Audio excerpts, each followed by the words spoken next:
신선학교 3교시에는 신선한 제철 과일과 채소로 건강 업 하는 방법에 대해 알아봤는데요.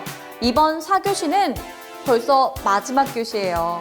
이 마지막 신선학교 4교시 몸을 튼튼하게 해주는 단백질로 활력 업 하는 방법을 함께 알아볼게요. 흔히 단백질이라고 하면 근육을 만든다라고만 생각하기 쉬운데요. 단백질은 근육뿐만 아니라 머리카락이나 손톱과 같은 몸의 여러 형태를 구성하기도 하고 세균이나 바이러스의 침입에 맞서 싸우는 항체의 주요 성분이기도 하답니다. 특히 요즘처럼 면역력이 중요한 시기에는 충분한 단백질 섭취가 매우 중요한데요. 단백질은 동물에서 얻을 수 있는 동물성 단백질과 식물에서 얻을 수 있는 식물성 단백질이 있습니다. 동물성 단백질이 들어있는 식품은 우유, 달걀, 고기 등이 있고요. 식물성 단백질이 들어있는 식품은 콩과 두부, 호두 등이 있습니다. 이번 시간에는 체내 흡수율이 높은 동물성 단백질의 대표적인 식재료 우유와 달걀에 대해 알아보도록 할게요. 자, 먼저 달걀이에요. 달걀 정말 귀엽지 않나요? 달걀은 소화나 흡수가 잘 돼서 누구나 먹기 좋은 식품이라는 건 다들 알고 계시죠? 하지만 달걀에 콜레스테롤이 많다고 해서 노른자는 빼고 먹으라는 말 다들 들어보셨을 겁니다. 달걀에 들어있는 콜레스테롤은 오히려 혈관 벽에 붙어있는 나쁜 콜레스테롤이 몸 밖으로 배출되는 걸 도와주는 아주 좋은 콜레스테롤이에요. 또 달걀은 레시틴과 비타민 E가 풍부하기 때문에 기억력 증진에도 도움이 되고요. 또 요즘처럼 스트레스가 많은 현대사회에서도 스트레스 완화에도 좋다고 합니다. 또 눈 건강에도 도움을 준다고 하니까요. 컴퓨터와 스마트폰을 자주 사용하는 현대인들의 필수 식품이겠죠? 짠! 달걀에 이어 우유에 대해 소개해 드릴게요. 우유에는 칼슘과 단백질, 지방 등이 풍부하게 함유돼 있어서 골다공증 예방 및 증상을 완화시켜주고 치아와 뼈를 튼튼하게 해주는 효능이 있다고 해요. 또 우유에 함유되어 있는 글루타티온 성분이 두뇌 발달에 도움을 주고 뇌세포의 손상을 막아줘서 치매 예방에도 효능이 있다고 하니까요. 성장기 어린이에게도 또 어르신에게도 좋겠죠? 이런 우유 안 먹을 수가 있나요? 선생님, 저는 우유를 마시면 속이 더부룩하거나 배가 아파요 하는 분들 계셨죠? 이런 분들은 몸속에 우유에 들어있는 유당이라는 성분을 소화할 때 필요한 효소가 부족해서 속이 더부룩하거나 배가 아픈 증상이 나타날 수 있답니다. 우유를 조금씩 여러 번 나눠 드시거나 다른 음식과 함께 드시면 도움이 될 수 있어요. 와, 이렇게 좋은 우유와 달걀 잘 먹으려면 잘 보관해야 되겠죠? 우유는 제품에 따라 유통기한이 약 열흘에서 2주 사이고요. 소비기한은 우유를 개봉하지 않고 냉장 보관한 경우 최대 45일까지 보관이 가능하다고 하네요. 우유는 냉장고의 선반 위쪽보다는 비교적 온도가 낮은 아래쪽에 보관하는 것이 좋고요. 요거트와 치즈 등의 유제품 또한 아래쪽에서 더욱 오래 보관할 수가 있으니까 참고해주세요. 가장 주의해야 할 점은요. 우유를 냉장고 문에 보관하지 않는 것입니다. 만약 우유를 구매한 날을 정확히 몰라서 마시기 찝찝하시다고요? 상한 우유 구별법도 제대로 알려드릴게요. 보통 상한 우유는 쿰쿰한 냄새와 우유 속의 하얀 덩어리를 보고 알 수 있어요. 특히 냄새는 우유가 상했는지 바로 알 수 있는 방법인데요. 신선한 우유 냄새 대신 쿰쿰한 냄새가 난다면 부패가 진행되고 있다고 볼 수 있죠. 그런데 쿰쿰한 냄새가 뭔지 모르시겠다고요? 그럼 투명한 컵에 찬물을 받아주시고요. 우유 몇 방울만 떨어뜨려 주세요. 떨어진 우유방울이 물속에 가라앉으면 신선한 상태고요. 뿌옇게 퍼져나간다면 상한 겁니다.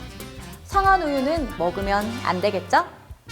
이번엔 달걀을 잘 보관하는 방법 알려드릴게요. 달걀은 냉장고 안쪽에 보관하는 게 좋아요. 냉장고 문 쪽에 보관 시에는 온도 변화가 작고 문을 여닫을 때 충격을 받으면 표면에 금이 가서 세균 침투의 가능성이 있다고 합니다. 그리고 뾰족한 부분보다 둥근 부분이 위쪽으로 오게끔 달걀을 보관한다면 더 신선한 보관이 가능하답니다. 둥근 부분에 숨구멍이 있다고 하네요. 달걀 정말 귀엽죠? 또 달걀이 더러워 보인다고 해서 물로 씻어서 보관하는 건 좋지 않은 방법인데요. 오염물질이 기공을 통해 안으로 흡수돼 번질되기 쉽다고 하니까요. 꼭 마른 행주로 닦아주세요. 보너스로 우유나 달걀 구매 시 붙어있는 인증마크에 대해서도 알려드릴게요. 다양한 인증마크 보이시나요? 무항생제 인증마크는 항생제와 항균제 등이 첨가되지 않은 사료를 먹이고 생산성 촉진을 위한 성장 촉진제나 호르몬제를 사용하지 않으며 축사와 사육 조건, 질병 관리 등의 엄격한 인증 기준을 지켜 키운 친환경 축산물에만 붙일 수가 있어요. 유기농 축산물 인증 마크는 합성 농약, 화학 비료를 사용하지 않은 농산물과 100% 유기 사료를 먹여 사육한 축산물에 붙이는 인증 마크랍니다. 이외에도 동물복지 축산농장 인증 제도도 있는데요. 쾌적한 일정 수준 이상의 동물복지 기준에 따라 사육하는 농장과 또 실외 방목장 기준을 준수하는 농장에서 유래한 축산물을 인증해주는 마크랍니다. 구매 전에 한 번씩 확인해 보시면 도움이 되겠죠? 신선한 달걀로 만드는 건강한 요리, 매콤 달걀덮밥을 소개합니다. 먼저 매콤 달걀덮밥 재료부터 준비해 볼까요? 달걀 2개, 순두부 반 개, 대파 3분의 1개, 다진 마늘 1큰술, 고춧가루 1큰술, 진간장 1큰술, 꿀 또는 설탕 2분의 1큰술, 물 1큰술, 식용유 약간, 후추 약간, 밥 1공기면 준비 완료! 볼에 달걀을 넣고 풀어준 뒤 순두부 반물을 넣어서 가볍게 으깨줍니다. 그리고 양념을 만들 건데요. 먼저 진간장, 그리고 꿀. 꿀이 없다면 설탕을 넣으셔도 좋아요. 또 물과 후추를 섞어 양념을 만듭니다. 대파는 잘게 썰어줄게요. 이제 불을 사용할 건데요.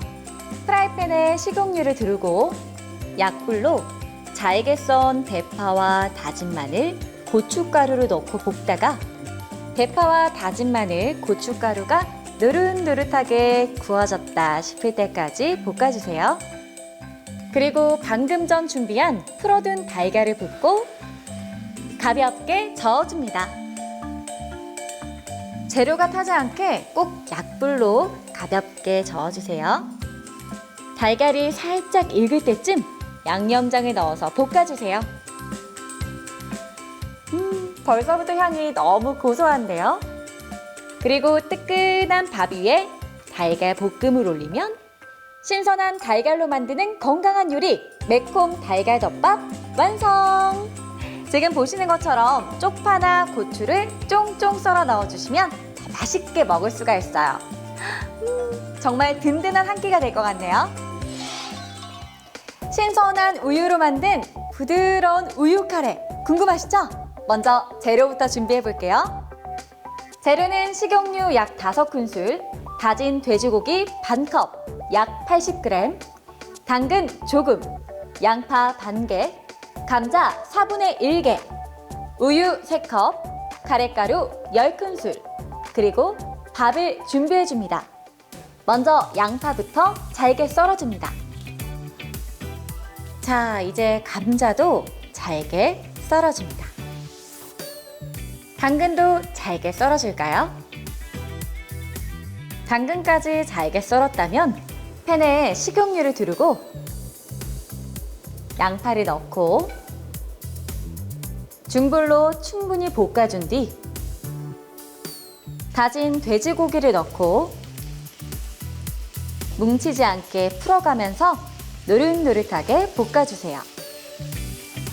다진 돼지고기가 뭉치지 않게 중간중간 골고루 풀어주는 것도 꿀팁. 이때 고기와 양파가 살짝 노릇하게 볶아지면 감자, 당근을 넣고 볶아주세요. 채소가 골고루 볶아지면 우유를 넣고 저어가면서 끓여주세요. 우유 가장자리가 끓으면 카레가루를 넣고 저어주세요. 걸쭉한 농도가 나올 때쯤 불을 끄고 뜨끈한 그릇에 밥을 담아 우유 카레를 올려줍니다. 신선한 우유로 만드는 부드러운 우유 카레 드디어 완성! 지금 보시는 것처럼 쪽파를 쫑쫑 썰어서 올려주면 보기에도 좋고 맛도 좋아요. 냄새도 정말 좋은데요. 보세요. 맛있어 보이죠? 신선학교의 마지막 4교시. 튼튼한 단백질로 활력을 업 시키는 방법까지 저 신선쌤과 함께 알아봤는데요. 1교시부터 4교시까지 건강한 식생활을 위한 내용과 함께 건강한 레시피도 담아뒀습니다. 우리 몸에 꼭 필요한 신선한 달걀과 우유, 그리고 신선한 제철 채소와 과일을 농식품 바우처로 만나보세요. 감사합니다.